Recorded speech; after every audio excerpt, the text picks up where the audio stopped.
3 for 8.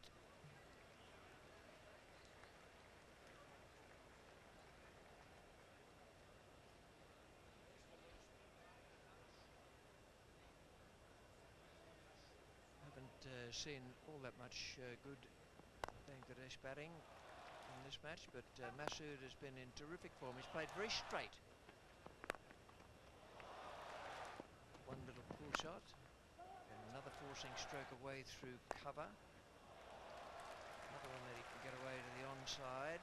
He played very calmly, in no rush. He's got himself behind the ball all the time in defence, and then played pretty much straight down the ground. No ball.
This partnership, and other times when Masood has been batting, he's tried to keep the strike.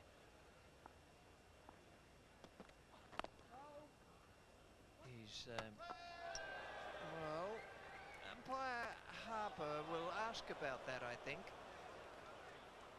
think he's probably back and safe, but I'm not sure, Rich. I wouldn't stake my life on it. No, I'm not sure whether he got his bat down. He certainly got back, but whether he got it in time. We've seen so often when there are direct hits, how often that the thrower seems to win the contest. Lovely fielding, wasn't it? Oh, just, I think, right, just, I think he's just in. Look at that bat above the ground. Yeah, I think he'll be all right. But Nobbert just, as we say in Yorkshire. Yes, he's just safe. But I think for one moment the batsman himself might have thought, what have I done here? Anwar Hussain is the man. He's not out, only by a cat's whisker.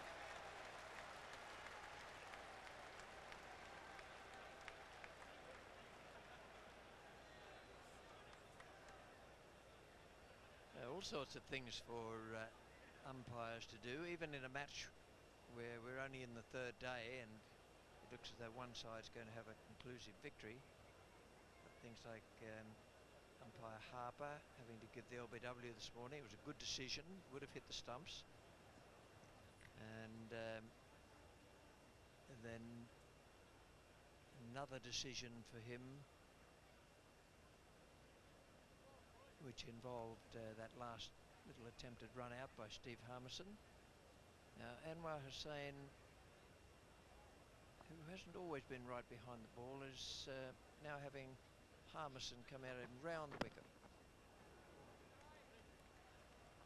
Now, to me, this is what the Bangladesh bowlers should have tried, occasionally going around the wicket, particularly as England had Trescothick batting for quite some time, a left-hander. I didn't see them try it once. Just elementary, that. Harmison's tried to bowl both his batsmen out and played pretty well against it, so he's going to change the angle.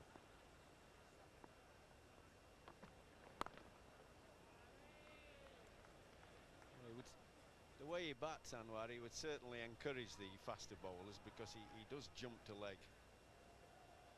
And certainly they feel a lot better, do the fast bowlers, when they see somebody doing that. They think, aye, aye, could be a wicket here.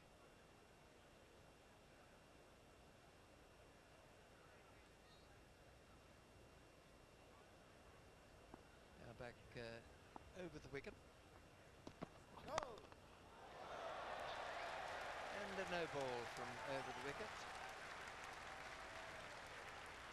Pick up 2 and another ball to be bowled to complete the over.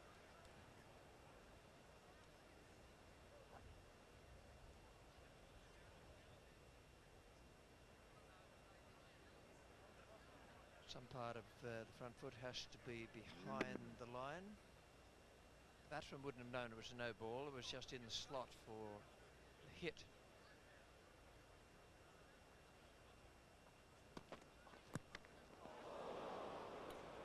And it's 137 for 8.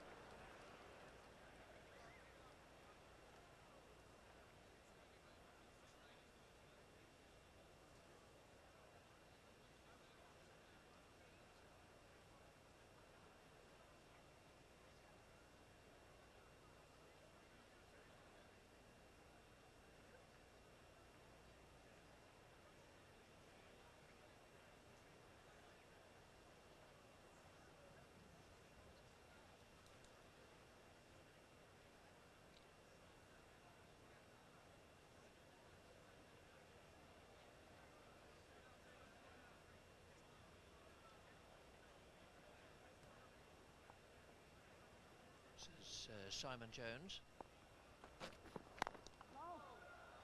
Now the spectators in at the ground today were told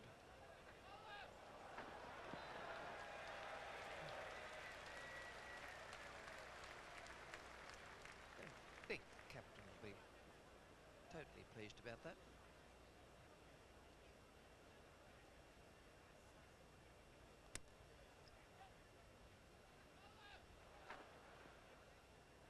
Hello, Captain.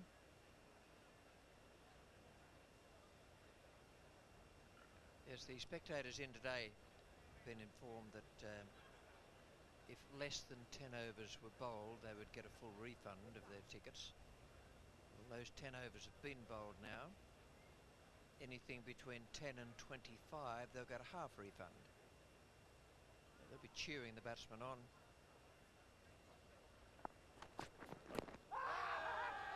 And, down leg side, I think. Well, he made that move, Simon Jones, and there haven't been too many balls that have moved this morning. And he's impressed me this match. He's only had a couple of spells before this morning, and each time he's bowled really well. Watch this ball. See, little swing and then keep on going. Good decision. It's missing leg stump, as Richie says, but well, this is only the start of the season. If he can bowl this well so early in the season, well, it looks good for him. He might have a terrific summer.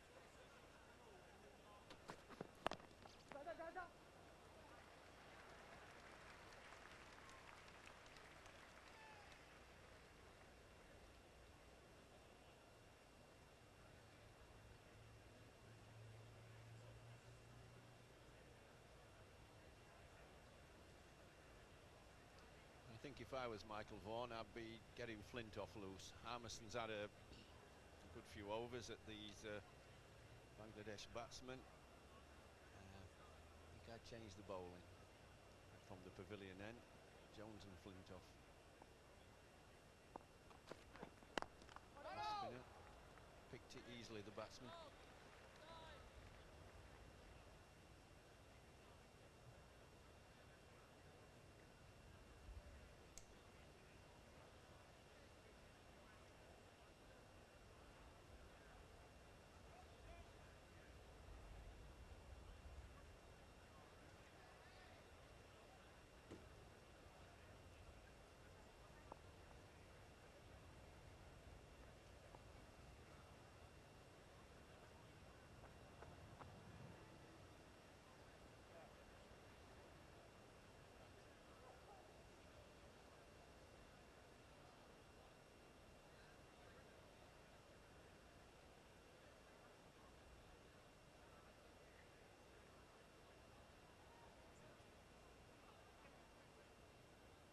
field changes there. The man at short leg is now going out to sort of deepish back square.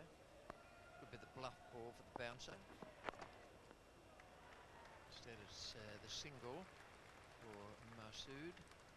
That'll bring Anwar Hussain onto strike. That's what's been happening to all the England team up the top there. Gothic 194 and 2 catches. Strauss, Vaughan, Bell, Thorpe, all candidates for the man of the match. Flintoff, 11 overs and 4 for 57. He's taken a catch as well. Hoggard, Jones and Harmison, and just a series of dots for Gareth Batty.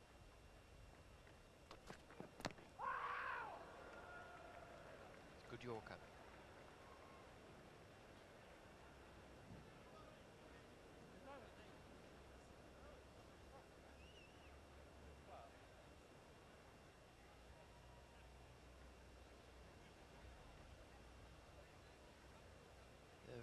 No chance of player of the match for Batty. Hoggard, Jones and Harmison. Hoggard and Harmison taking catches. 6 wickets to Hoggard, 3 to Jones, 4 to Harmison. Batty came in as the replacement for Ashley Giles. Now the bowlers had a word with umpire Harper. Wicket-keepers had a word with him, trying to establish if that last ball hit the batsman on the toe or went from bat to toe.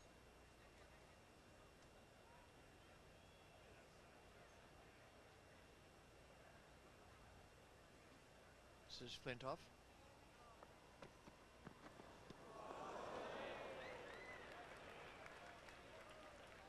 The umpire gave it as a run. Bowler and the keeper, their query was, did it actually hit the bat? He's got a very quick arm action, as Simon Jones pitched it up. Absolutely dead right, the umpire hit the inside edge. He's onto you a little bit quicker than you think. Seems to lollop up a bit in his run up, but then very quick arm action, balls fairly sharp.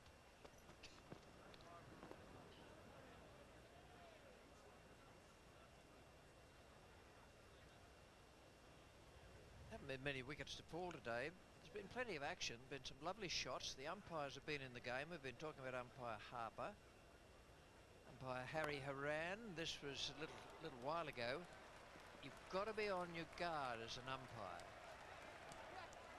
Can't afford to relax for a moment, because here the batsman's trying to get back so quickly. Try to get back so quickly for the second run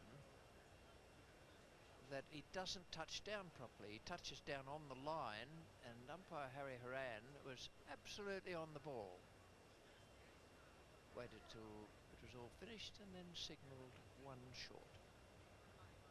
That signal, all that means is I don't want my hat to blow off.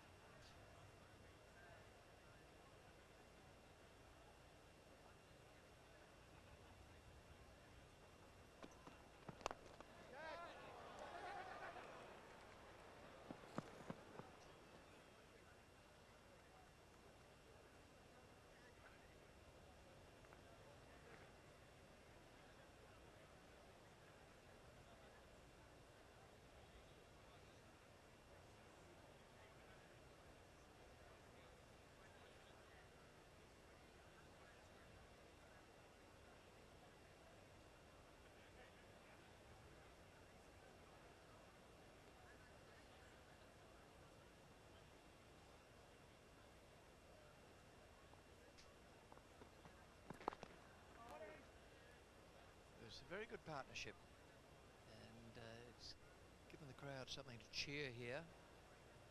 It's another very pleasant sunny day. They've taken the score along to 142 for 8.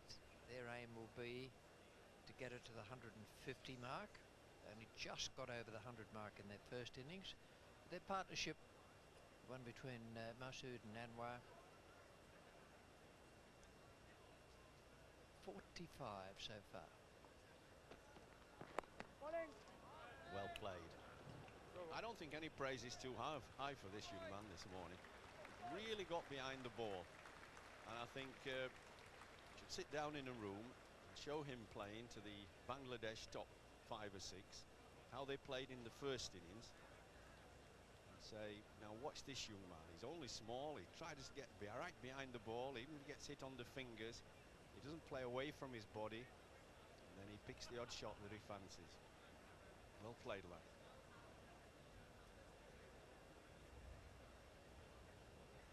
.142 for 8, 34 overs gone. Mark Nicholas is in the commentary box now, and with him Alex Stewart.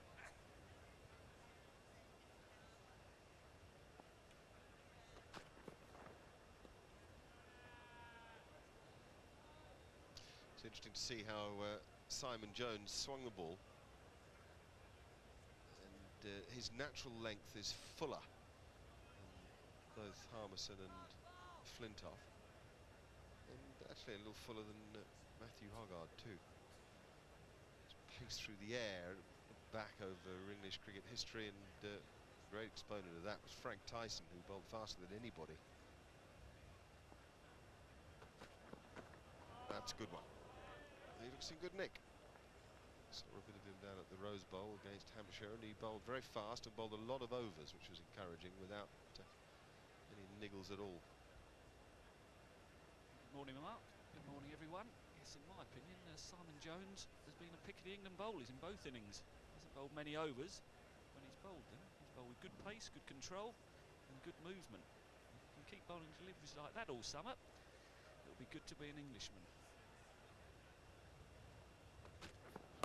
The modern trend has been much more for bowlers who hit the pitch and try to get extra bounce. Did you find it easier to face a flat bowler than a bounce bowler? Say if we go to the top pace, if we compare facing, say, Donald to Ambrose, which in the modern era would be facing a Jones would be a Donald, the more flat bowler, as against a McGrath like an Ambrose. It's pretty difficult playing all those types of bowlers, Mark. They're all quick, they're all good bowlers, but with me being a predominantly back foot player, I actually quite enjoyed playing against the taller bowlers, that they bowl a slightly fuller length, but I could still get the pull shot out and the hook shot. With Donald, it didn't always bounce as high as you thought, and if he whacked it in, of course you always have to keep your eye on it, but you got into no man's land sometimes. Should you hook it, or should you go under it? And he can bowl a ball at his shoulder head height from a shortish length, whereas the big guys bowl a similar length that goes miles over your head, and it's easy just to watch it go by.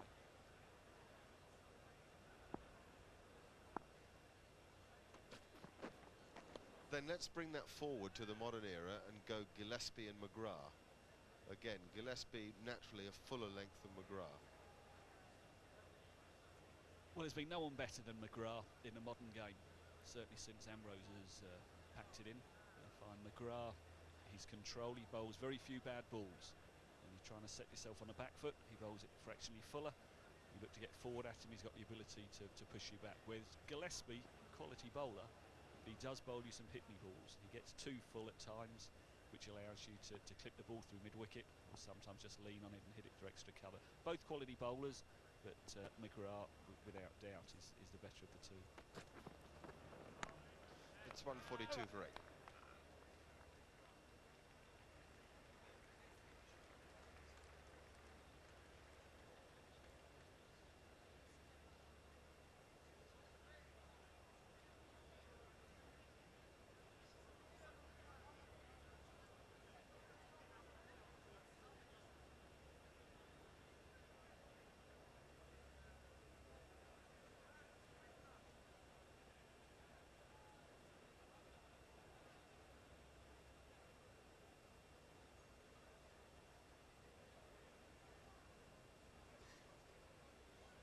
Nearly an hour since the last wicket fell here at Lord's, which is to the great credit of Khalid Masood and Anwar Hussain.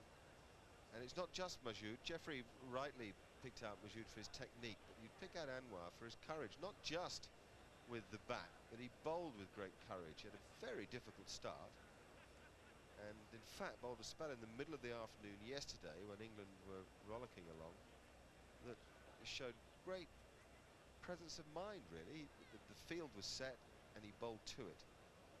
So he's had a decent first outing here at Lord's. Couple each for the four-seamers. Not a ball bowled in the match, nor a ball faced by Gareth Batty.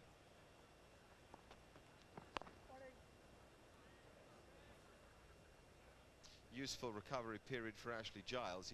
Giles started the season really well for Warwickshire, taking a lot of wickets, won games. Batty came in, very competitive cricketer from Worcestershire, Yorkshire born, and he'd come in for Giles in this game, but hasn't had a chance to impress himself upon it in any way. Nuggety little cricketer.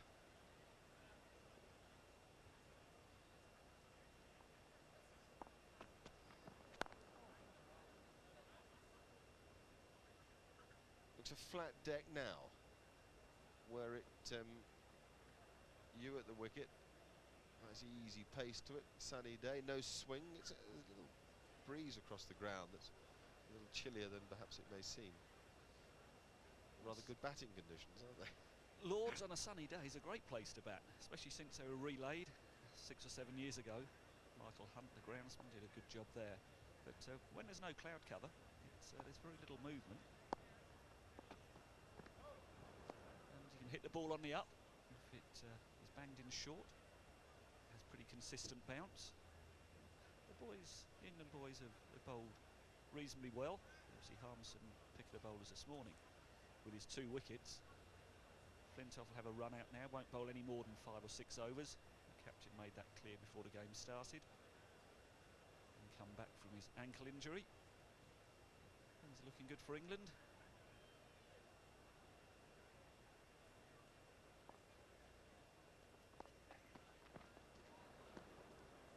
I've got one for you. Is it conceivable that Harmison reached a pinnacle in the Caribbean and in the summer that followed, and that what we see now is a sort of levelling out of performance?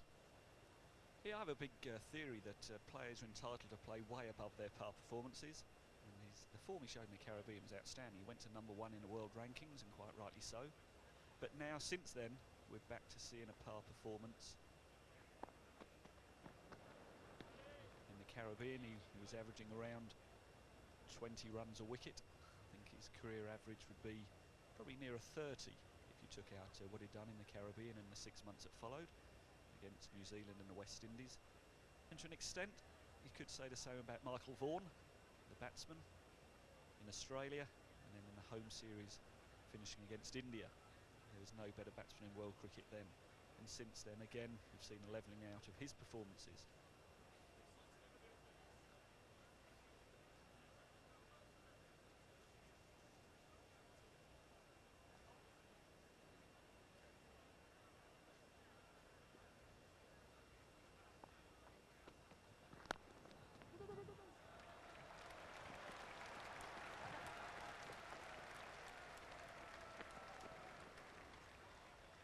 It's always been a good outfield here at Lord's. Good and quick. Side boundaries considerably shorter than the ones down the ground, but this outfield, since it's been relayed, is unparalleled. Really is like a carpet. I know that's a bit of a cliche, but it's in a spot the weed contest you'd have no chance because there isn't one, and it's level. Fantastic condition. Horticulturally, I should imagine it's pretty perfect.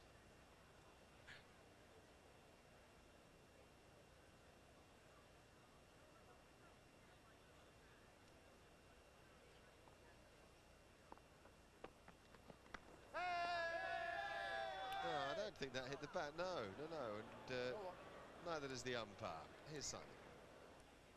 Just a little illustration of how well Khalid Mashud has actually played today and how he's got behind the line. We've got on the left an opening batsman, Nafiz Iqbal, how he was out in the first innings. And notice he plays well away from his body here. Whereas, and that's why he got the edge, whereas in the middle and on the right, we've got Mashud facing 2 deliveries today. And look how his head and everything is right in line there. That's from Simon Jones, and here a delivery also from Flintoff, again right behind the line, riding the bounce, very brave and very good technically.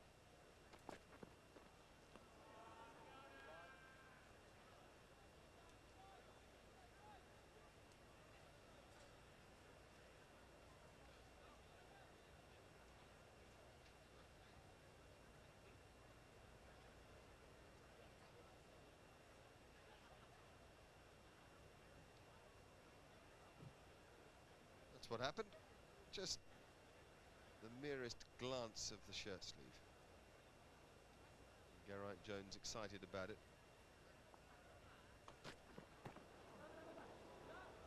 That's pretty quick. Now Jones, at his quickest, would get into the early 90s. At the moment he's around about 86, 87. That one up to 88. When he really got it going before his injury, he could hit the 93, 94 mark, and quite often too.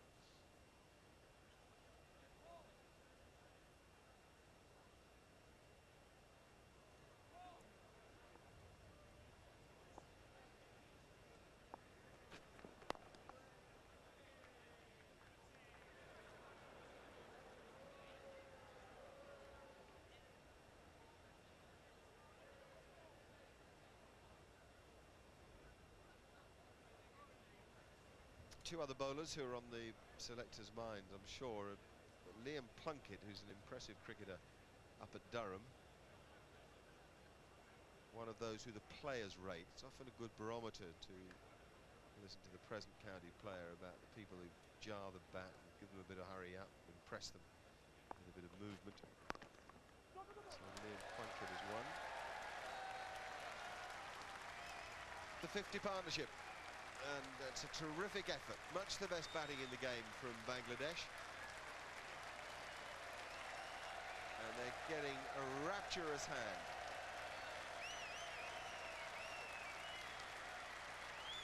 This is more like international test cricket. Mashood should be very, very happy with what he's done for Bangladesh. Seems to be very critical of them. We have been critical of them. They hadn't been of test standard first 2 days, but this morning Mashood and Anwar are certainly putting up a fight.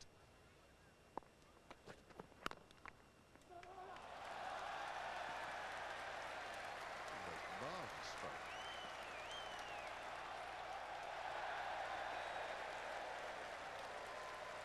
Could have been a player of far greater calibre than Khalid Mashood, who played it, but this innings is of a calibre of his own. This is a brilliant bit of batting. Super timing, limited footwork, but his balance was there. Nice high hands, got it through the infield, and with the slope here at Lords, taking the ball over the boundary. That's proper batting shot. In behind it, I'm not seeing anyone now step to leg or just play from leg stump. This is international class batting now, which is good to see for everyone involved in world cricket. Well, oh heavens, and England have missed. That would not have been a way to end this fine innings, and thankfully the cricketing gods have stayed with him. The daft run,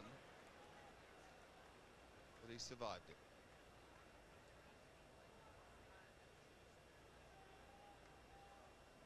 Well, that could have been Geoffrey Boycott in his prime. He's never ever a single. Michael Vaughan, the lawn bowls king, 10-pin bowling king. Well, even if it hit, it's a slow throw. Underarm little flick.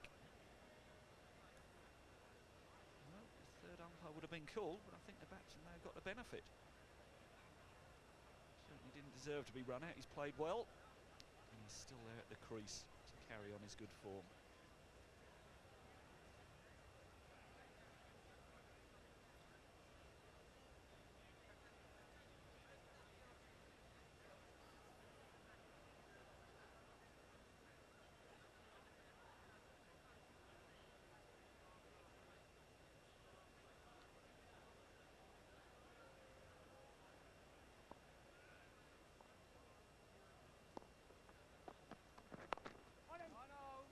The other young bowler that is being talked about around the county circuit at the moment, who the selectors are keeping a close eye on, is Chris Tremlett. Unusually tall Hampshire fast-medium seamer, son of Tim Tremlett and grandson of Maurice Tremlett. Played cricket for Somerset in England many years ago. Tremlett's height really does give him alarming bounce. Really quite a full length.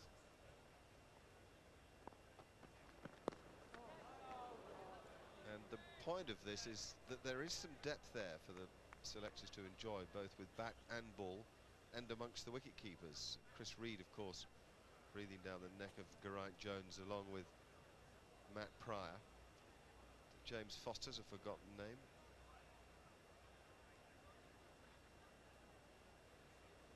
This is why England's form has been so good. And there are times when I was playing in the mid-90s, we really struggled to find international class players. Now, the selectors are spoilt for choice to an extent. An excellent group of players now, and we've got 6 or 7 players knocking on the door. It lifts county cricket too. It lifts county cricket, I think. Without a doubt, it's more competitive, and because of that, people are now saying if you put in good performances, you're going to get into the England setup. They're waiting for this successful England team to slip up, one individual to slip up, an individual to get injured, and then the next person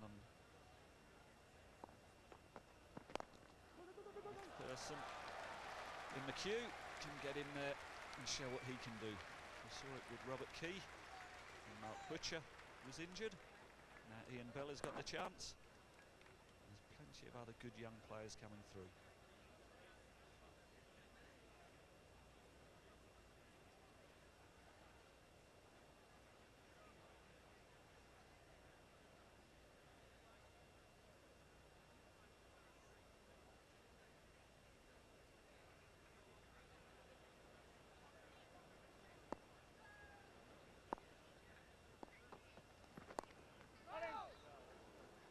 This is a really good thing for Bangladesh cricket that Mashood is at the crease and doing well. He, along with Mohammad Rafiq and Habibul Bashar, have been stalwarts of their cricket for a long time.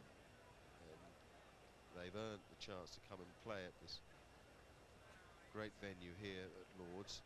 Something that they would have seen on television and aspired to for many years. And then when Bangladesh got Test status in 2000, they might have hoped to have been here prior to now, but really is a wonderful thing that these 3 fellows who've really been the glue of Bangladesh cricket.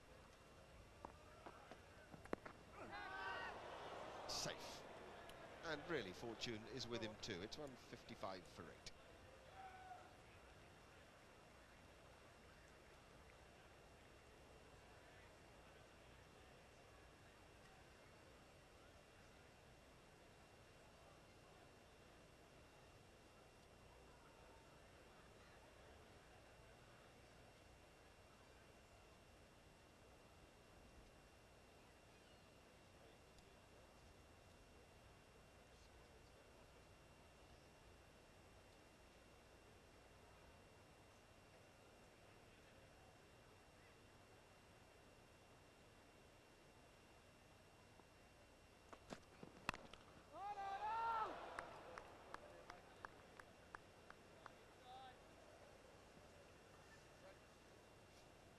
The extra bounce that Flintoff can get out of even a dead surface, not that this is a dead surface,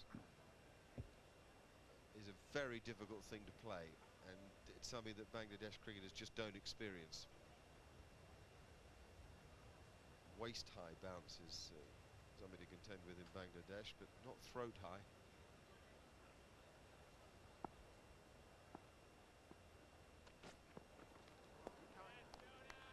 That's where Jones has been good. Very consistent lines, he bowled a nice fullish length, and though he hasn't swung the ball today, previously in the match he has. An outswinger going, and we know that with an old ball he can get a bit of reverse in-swing. When you bowl flat and fast, no help if you've got an in-swinger. LBW and bowled as your main modes of dismissal. That's very much been the case with Jones in an England shirt, anyway. Nice catch. He's had a good game, Marcus Trescothick. It's taken more than an hour, but the 9th wicket falls. Anwar Hussain, the man to have gone, and Simon Jones deservedly picks up his wicket. He's certainly been the pick of the bowlers. Great seam position, very little foot movement, regulation line delivery, and an excellent catch from Trescothick. Who are we silencing, I wonder?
Right, 9 wickets down, 155 on the board.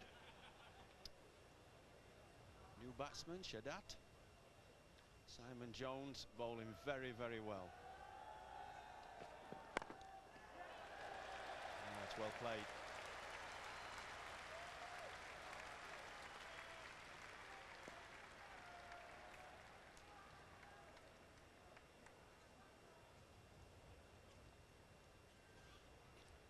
Well, if anybody deserved the wicket, it was Simon Jones. Alex Stewart was making the point he's been the best bowler, and I think that's about right. He bowled much, but whatever he's bowled with a bit of pace, a bit of movement.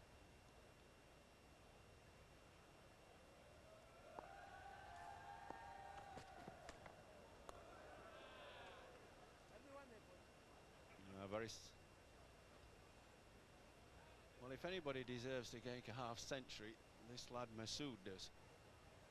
42 not out, so he's got to kind of try and talk number 11 to get behind the ball, stay in, give him the opportunity, if number 11 stays there, to make a half century. And what would that be? Wonderful. First appearance at Lord's to make a half century.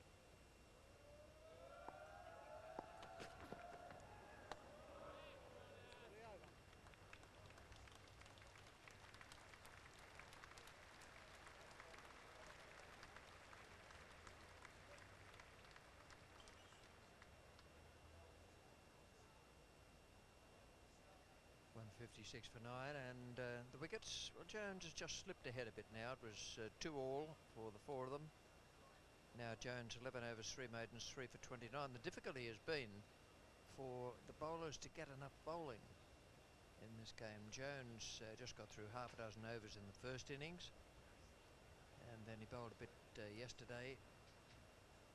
Really need longer spells than that to run them into form.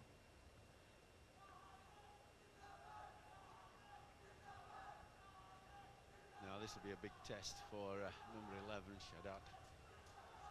Andrew Flintoff, big man, digs the ball in, hits the deck hard.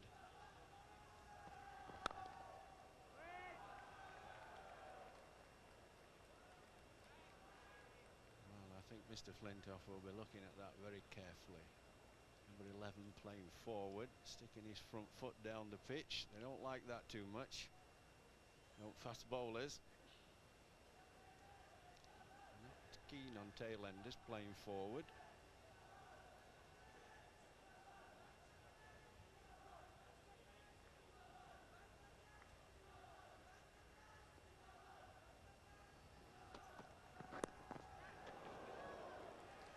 just as I expected. I do not like to see tail enders dropping that front foot down the pitch. That nearly hit him in the throat. At least got away with it okay. Played it as well as any tail ender could be expected to play it, and more important, got himself away from the stroke. Absolutely, Rich. He played it with great difficulty, but got a slice of luck and got down the other end.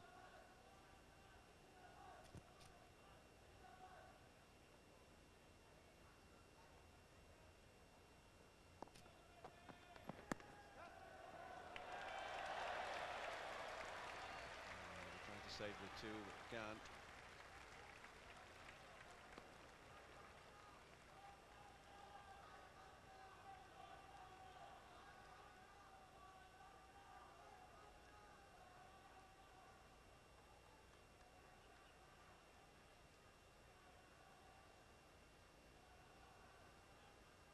So it was possibly off the glove.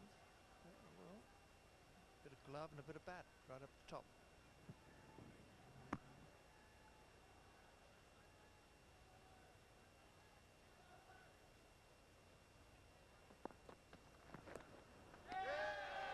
That's out. Oh, that looked out, didn't it?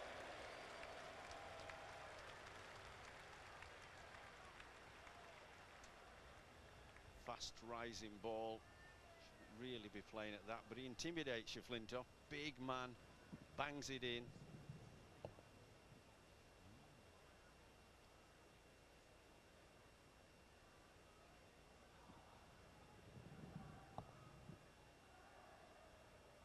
Was his hand on the bat?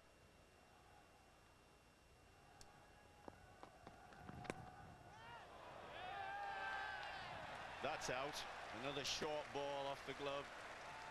Whatever doubt there was about the ball before, well bowled Andrew Flintoff. I said he's a very intimidating bowler. Fast, aggressive, big man roaring in at you, and he really does hit the deck. Well played, England. Very good performance.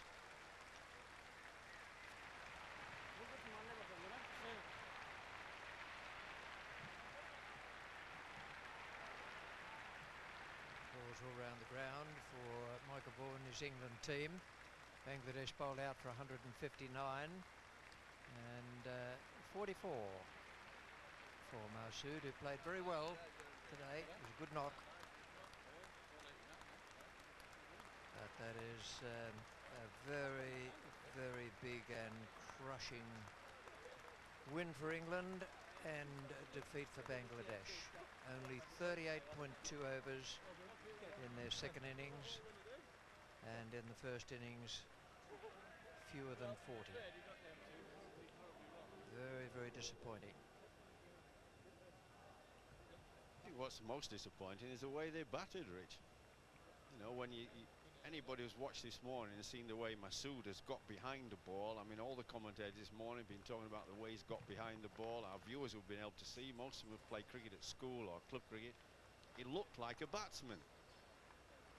So the question is, why didn't the other players play a bit like him? Closer to their body, get right behind the ball. Yes, I know it's tough. England are a pretty good side. That's why they're number 2 in the world. But, you know, it's just elementary. I think no praise is too high for Masood. He played very, very well. That's the situation. We'll run you through the cards of the match. 108 from 38.2 overs in the first innings. Bangladesh, the top scorer up the top there, Javed, made 22, Aftab 20, and Rahim, very young player, only 16, he made 19. 108 all out. Wicket takers, Hoggard 4 for 42, Harmison 2 for 38, Flintoff 2 for 22, and Simon Jones. We were saying that Flintoff and Jones didn't have much work in the first innings, only 6 and 5 overs respectively. 2 wickets for Flintoff and 1 for Jones.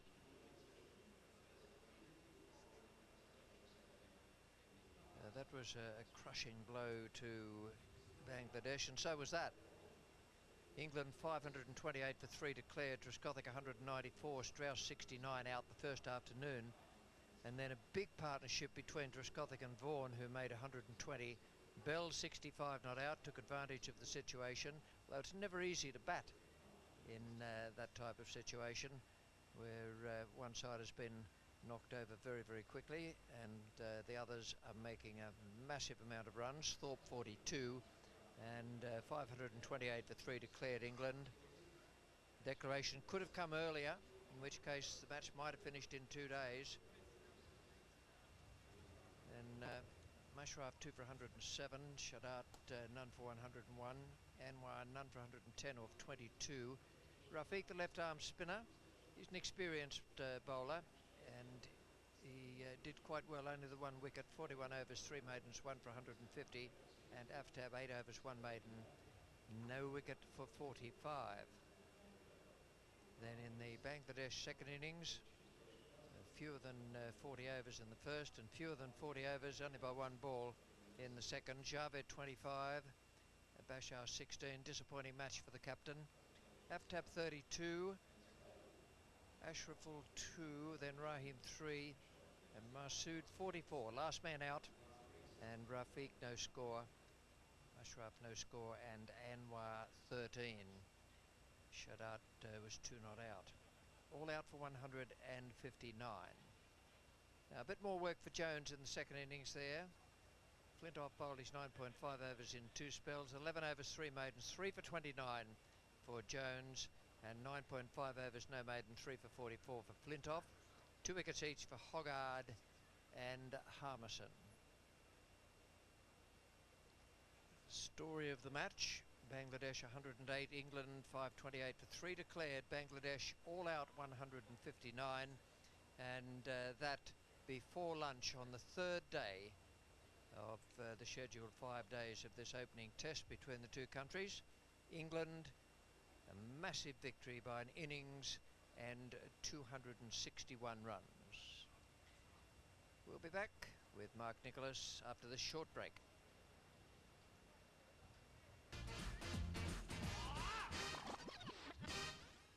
I bet you make a bet in the next 5 seconds. I don't. I bet you do. I don't.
bet you do. I bet I don't. Don't. Yeah, you will. Now what? Yeah. No way.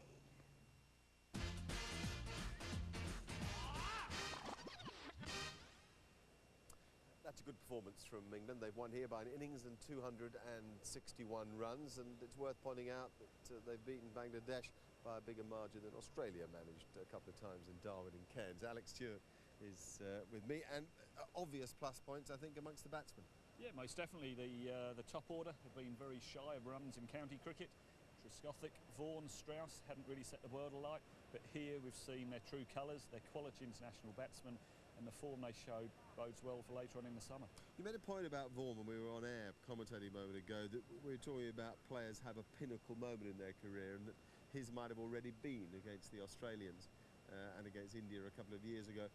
Having said that, he does seem to lift himself the higher the quality of the opposition. Well, Australia rate him very, very highly.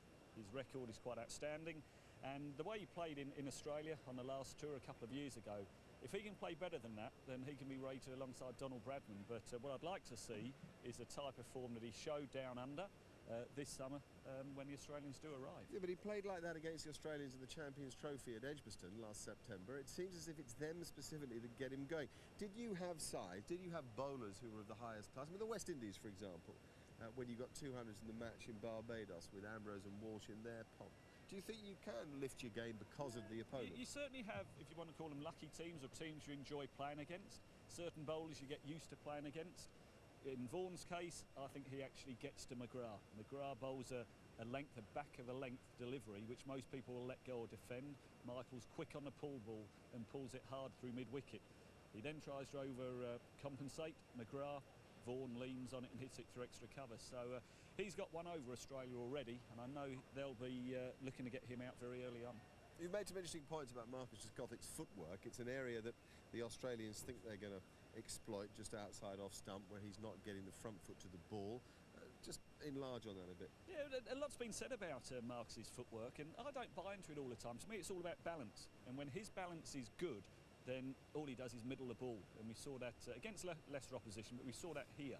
Yes, Gillespie and McGrath will bowl it full and outside off stump, but he's got the know-how and the capability to have learned from the last tour, when he did nick off, to let the ball go or not hit the ball until it's right underneath his eyes. And do you think that he can apply that discipline to leaving more balls alone outside against off stump against Australia? In other words, being more selective about what he attacks outside his off stump. Certainly. I mean, Marcus is probably the hardest worker in that England team, in the England squad. He's always first in the nets and last out the nets. And he sits down with Duncan Fletcher and talks about his game a lot. He watches a lot of videos, and he knows, he's not silly, he knows how Australia are going to look to bowl at him. But he's got the capability to overcome, if you want to call it a slight fault, and score heavily later on. I know that you're happy with Andrew Strauss, even though he hasn't made many runs in county cricket, useful 60 here. You're wobbling about Graham Thorpe? You know him better than just about anybody? No, I'm not wobbling at all. To me, if Graham Thorpe is fit, and that's the main thing, he's got to make sure his back is 100%. If he's fit and playing like Graham Thorpe can play... Ah, but you're not sure that he is? Then, well, because of this back problem. That's the thing. His back problem, I think, has affected his play. People talk about his eyes have gone. I had that from the age of 32. But my eyes had gone. I went and got them checked, and they were still okay.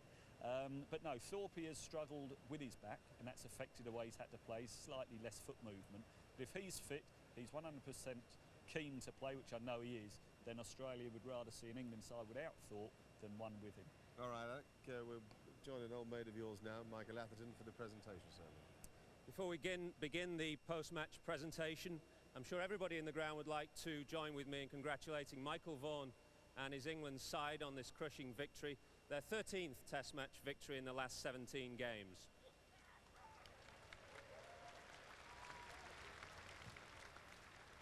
If I could begin by introducing the presentation party to my left, Tom Graveney, the former great England batsman, who is this year president of the MCC. Good to see you, Tom. Roger Knight, the secretary and chief executive of the MCC.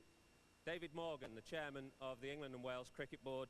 And Nigel Stockdale, the station manager of Fawley and Cowes Power Stations.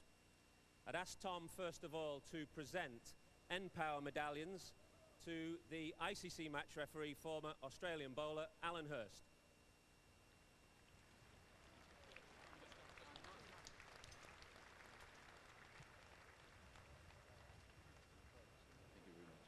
The two on-field umpires, Daryl Harper and Hariharan Krishna.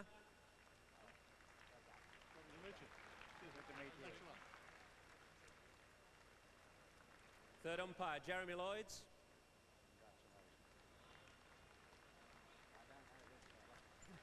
And the fourth umpire, Trevor Jesty.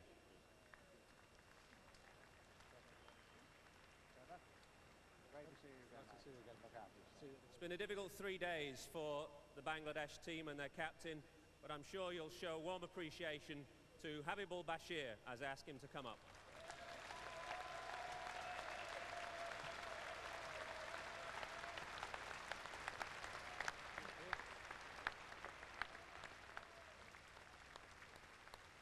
The first morning was very costly for you. You never really recovered from that. Yes, it is. I mean, in a test match when you lose, score 108, it's difficult to come back. I think the first innings was really crucial for us. Were your team suffering from a lot of nerves on their first performance at Lord's? I think it's a little bit, yes. We came here to play in Lord's first time. I mean, the boys are still young. I mean, they all wanted to play in Lord's, but we couldn't use it properly. But hopefully we learn from the mistake and use it in the next test match. Well, you've got just under a week now before the next test match in Durham. How are you going to be able to lift your team for that? Well, we had a bad game, yes, in this test match, but still a game to come. I mean, the things we should do, learn from the mistakes and not repeating those mistakes again. Okay, well, we wish you well. Thank you very much. Habibul Bashir.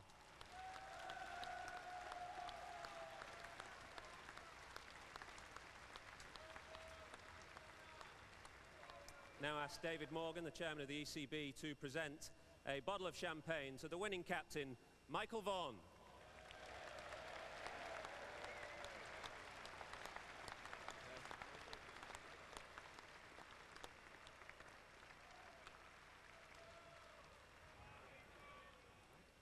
Couldn't have asked for a better start to the summer. No, it was a good start, good performance.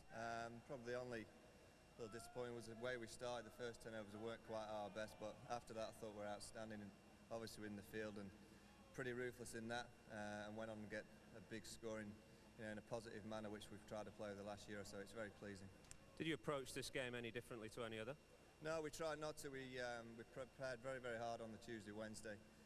We tried to hit Bangladesh hard in that first morning session. We knew they might have a few nerves. As I said, the first 10 overs weren't fantastic, but after that I thought we were excellent. And I guess you must be happy with your own form. Yeah, happy just to score a few runs and spend a little bit of time in the middle. I thought Trez played exceptionally well, as did all the batsmen, so we're pleased going into the next test match at Durham. When you see a one-sided test match like this, do you worry about the integrity for test cricket? Well, it's nothing the players can really worry about. Rather, we just got to do our jobs, and I thought we've done our jobs very, very well. As I said, we must go up to Durham and do exactly the same again. Okay, well, we wish you well for the rest of the summer. Thank you. Michael Vaughan.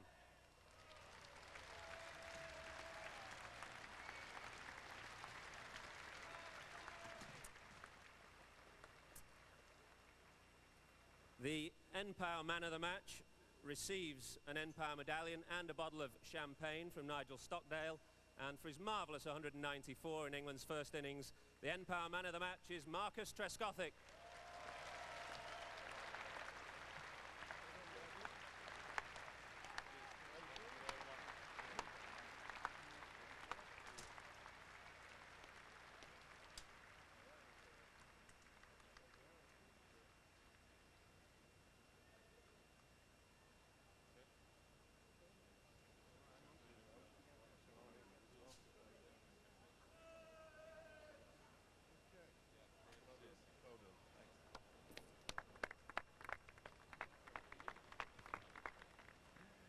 It's been a good start to the summer for you. Became a father for the first time, and now your first Test 100 at Lord's. Yeah, definitely. Obviously the last sort of 4 or 5 weeks have been a fantastic time of my life, really, with a little baby Ellie coming along. But it's just been nice, really, to get back in the environment of playing in Test cricket, meet up with the guys on Monday. The enthusiasm and the buzz has been fantastic. I guess you've had a bit more sleep here as well over the last 5 days than at home. Yeah, definitely. The time away has given me the opportunity to have the sleep. Obviously, I've missed it crazy, but it's just a time just to focus on the cricket. You'll have faced stronger attacks, I think it's fair to say, but nevertheless the innings will have given you a lot of pleasure. Did you approach the innings in any different ways? Is there a bit more pressure with the expectation on you to get runs? A little bit there is, but the most important thing for me for this game was just to get time in the middle. I've not really had too much building up for this sort of pre-season with Somerset. It's been a real test for me, really. But I knew that if I could just get in the preparation right and have the time away from playing and the build-up for this game, I knew it would come good pretty quick. And this sets you up nicely for some sterner challenges to come. Yeah, definitely. It's going to be a great summer ahead. It's going to be very exciting to watch us play against Australia. I'm just looking forward to a good result. OK, well played. Many congratulations. Marcus Trescothick.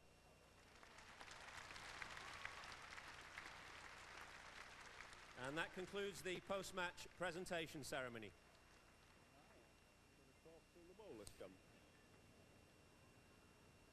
Yeah, Marcus Trescothick, deserving of that award. Geoffrey, I want to talk about the England bowlers for a minute from a batting point of view. There's variety in that attack.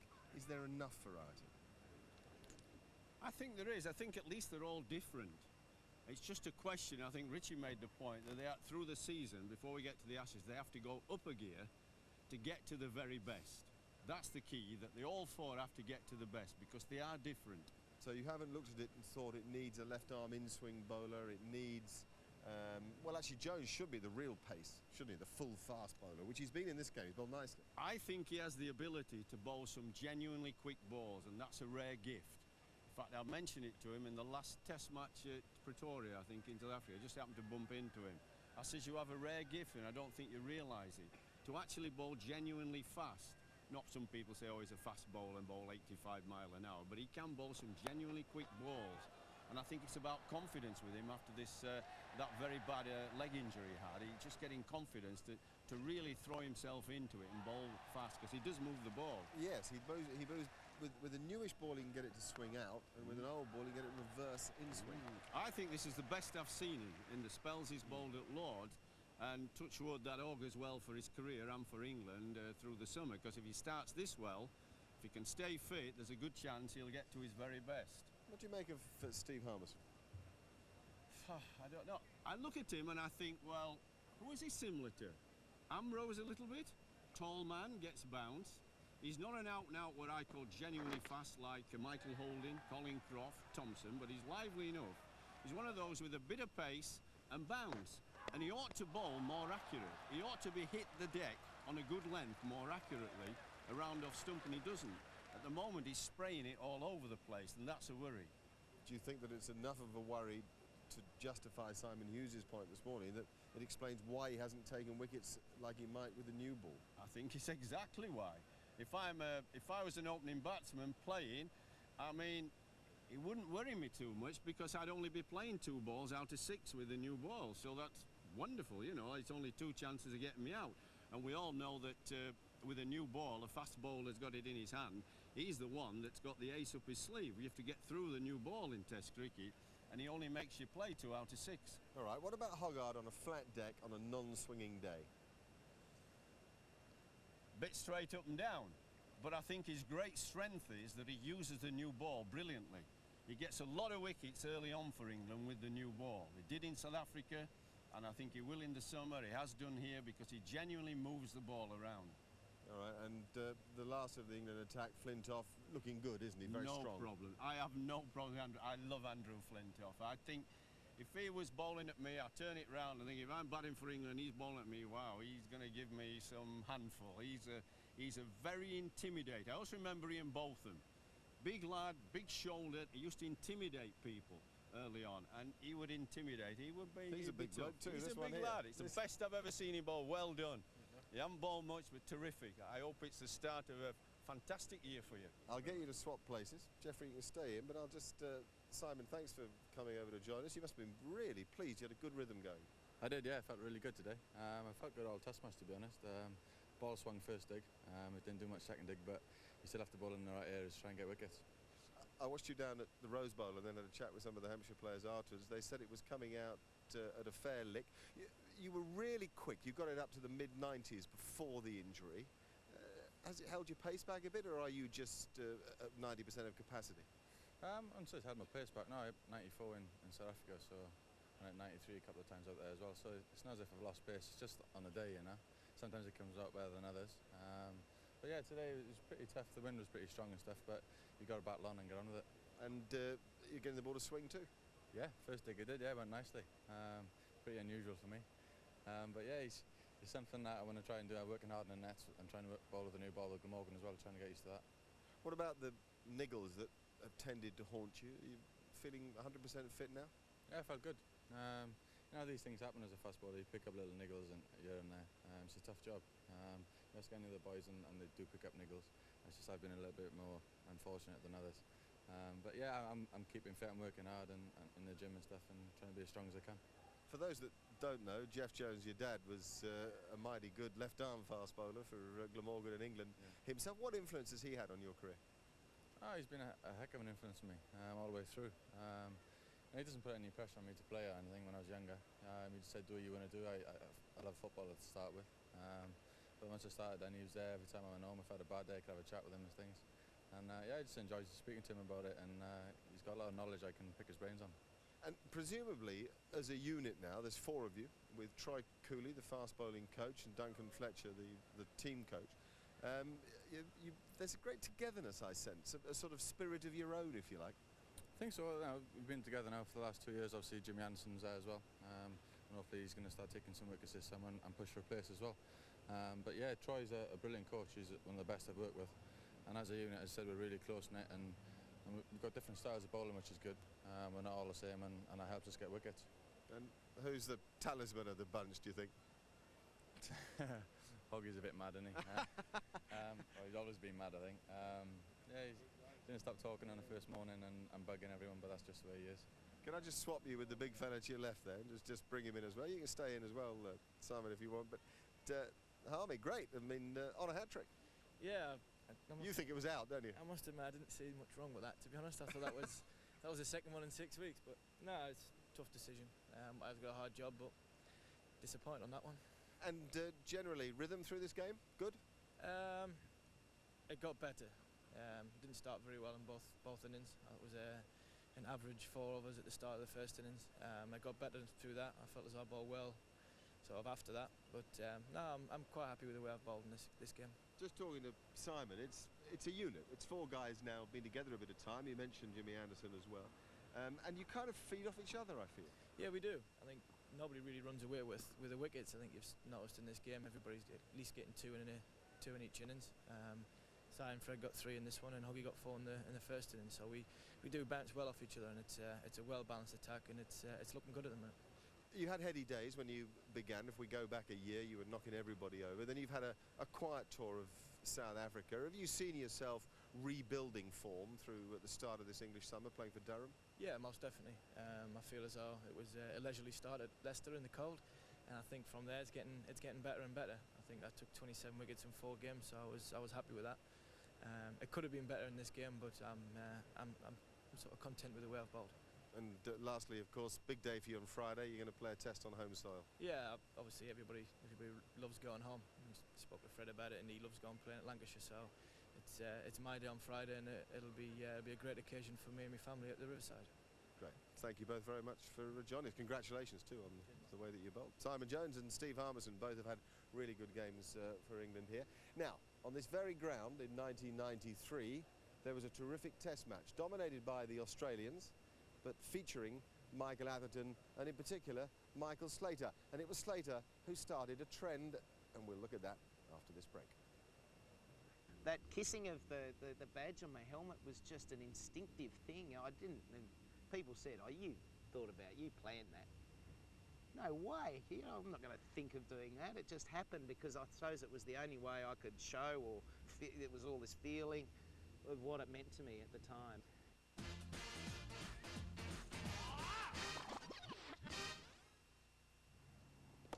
But he gets 2 runs. I'll bet 3. Sorted. Ooh, stinger.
That's got a heart.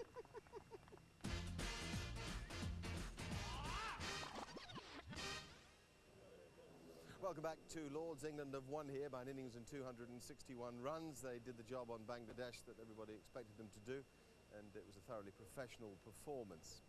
Now, we're going to be with you for around about half an hour or so, and looking at all sorts of aspects of things that have gone on here, but also looking back to a match on this ground in 1993. There was a new boy for Australia, a youngster with a fresh face who had a rare talent. He's gone on to become a commentator with Channel 4 and will be here working on the Ashes later in the summer. But in 1993 he was playing at Lords for Australia for the first time, and as he recalls now from the beauty of Bondi Beach, when he went to the nets that morning he couldn't have been in worse shape. First morning of the game, I'm at the nursery end, I get the pads on, I go in, and I cannot lay bat on ball. Seriously, I'm nicking everything, I'm missing, I'm getting bowled because I'm so nervous. You know, I always had an issue with nerves, with getting a bit anxious at times, and it was all coming out here. And so I trudged back across Lords, back to the pavilion, thinking, I'm not in good shape. This is all going to go pear-shaped. The toss goes up when I get level with the pitch. AB never wins a toss. He comes down heads, he's called heads. We're going to have a bat, I hear him say, and I've gone, oh no. I was hoping tomorrow, because of what I've just experienced in the nets, I'm no good for runs today. We're batting first, yeah. We're batting first, yeah. We're batting first, yeah.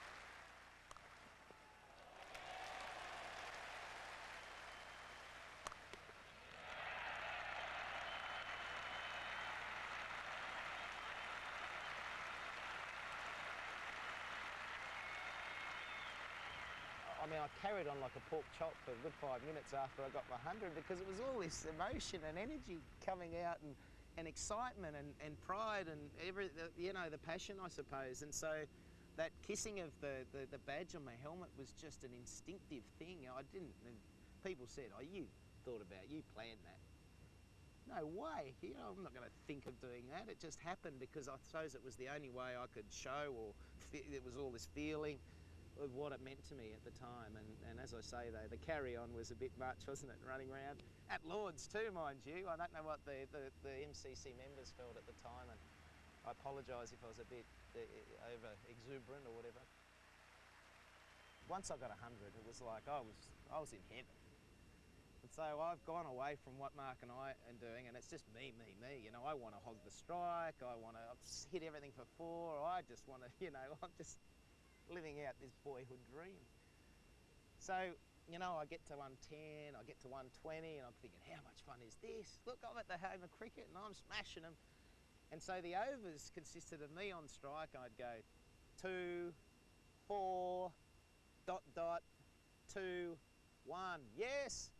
So I was on strike the next over. The next over would be this 4, block, 2, block, into the over, 1, yes, Tubby! So this went on for a few overs until it got to the last ball, the 6th ball of a Phil Tufnell over, and I banged one down to long on.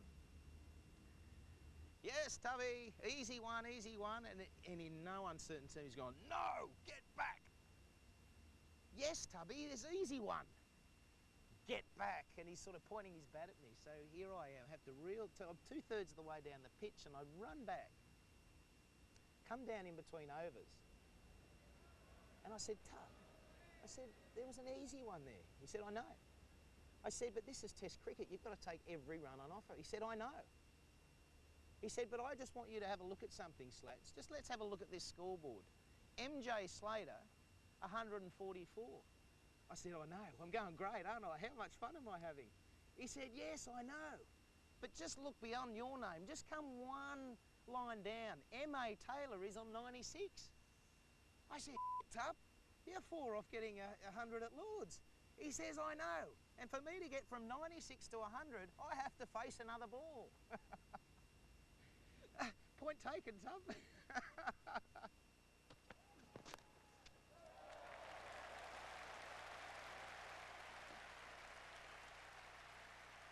That whole Lord's experience was, wow, it was just, I think, the best experience anyone could have gone through in their second test match, and it happened to me, and I'll always be, it's the highlight of my career without a doubt.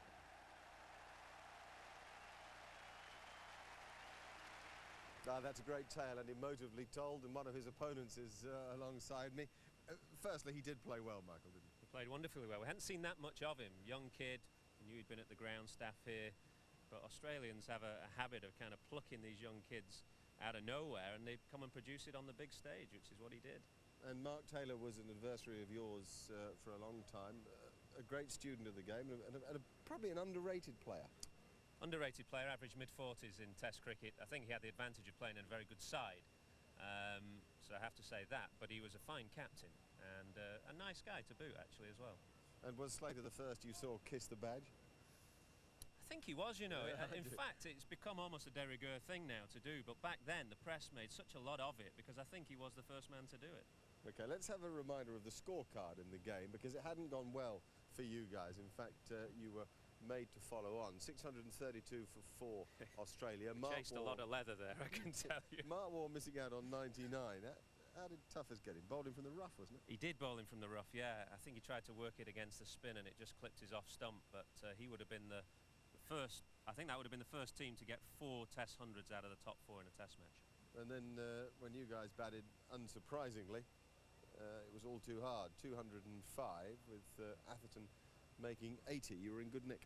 I was in good nick. I was a bit unlucky actually in that first innings because I hit a ball from Warney that hit my boot and spun back onto the stumps. The essential attack there was Shane Warne and Tim May. It was a very dry summer and we played them on a lot of dry wickets, and Craig McDermott had actually gone home with a twisted bowel, I think, so they had Merv Hughes leading the attack with a lot of verbals and a lot of bouncers, and then they had Shane Warne and Tim May, and they were 2 fine spinners working in tandem. Okay, so Atherton's made 80 in the first innings. England now have to follow on. Atherton goes to the crease and he continues in a rich vein of form. Off the back foot, off the front foot. Yeah, well, I was in good touch, as I said, although I was very nervous going into this game. Michael Slater talked about his nerves, but for me this was a critical game because I'd struggled on the tour of India.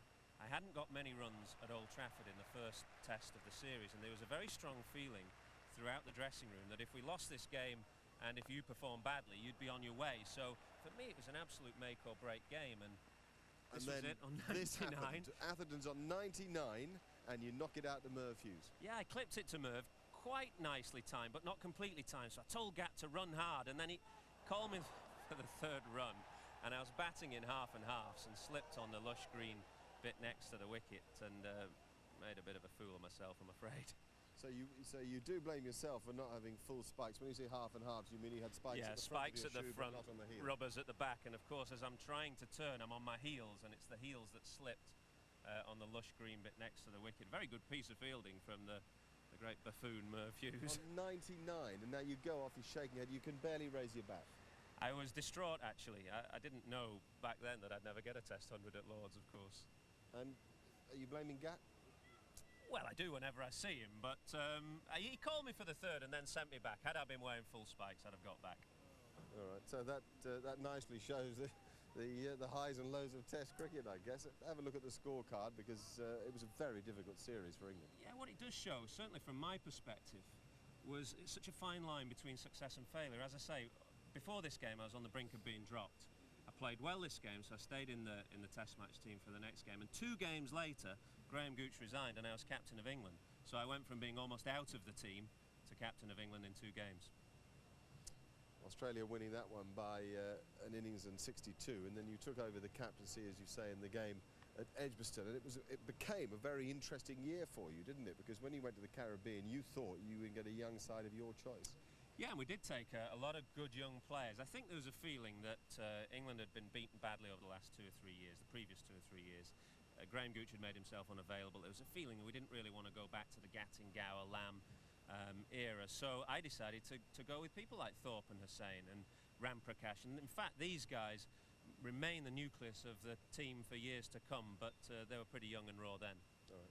1993, that was at Lords. Of course, we'll be back here towards the end of July for the first Test match in the Ashes summer. Michael Slater will be part of our commentary team, as indeed will Michael Atherton. We'll have a short break. When we come back, we'll talk to the coach of the Bangladesh side, Dav Watman.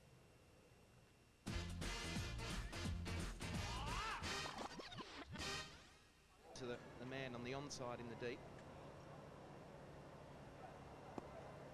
Kamal on strike. He's gone over on the leg side. That should be 4. Asim Kamal, completely different temperament today. He's had 10 wheat bix this morning instead of 8. It's the extra energy. Something he really is hitting out.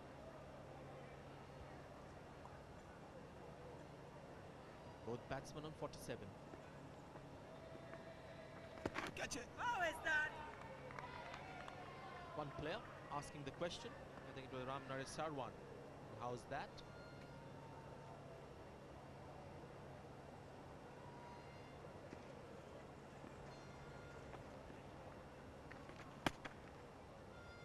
Third mistake that Asim Kamal has made. It's 137 for 4. Yeah, he's in a funny mindset at the moment, Kamal. He really was clear about what he was doing yesterday. This morning, he struggling to find that same mode. And all I could think is that something has been concocted in their team meeting. This is a plan that shaking his head. Maybe he's just, it's happening at the moment. He can't pull himself back and he's just got to take stock. It's all right to play his shots, but you want to play quality cricket shots. At the moment, he's giving the West Indies a real chance at taking his wicket.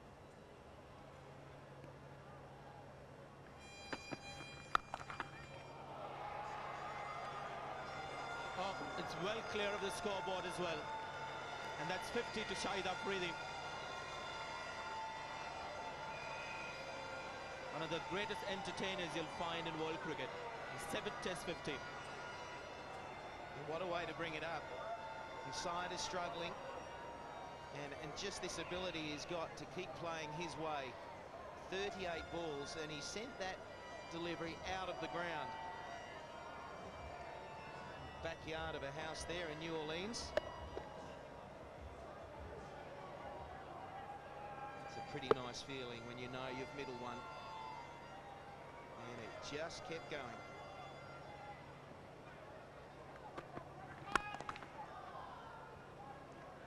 Typical reaction from a fast bowler. Pitching the ball right up. The next one, also no ball. Very short delivery, and I think this was programmed by Shahid Afridi. Anything short with Corey Collimore's pace, he's going to look to play the pull shot, and a big one, not to keep it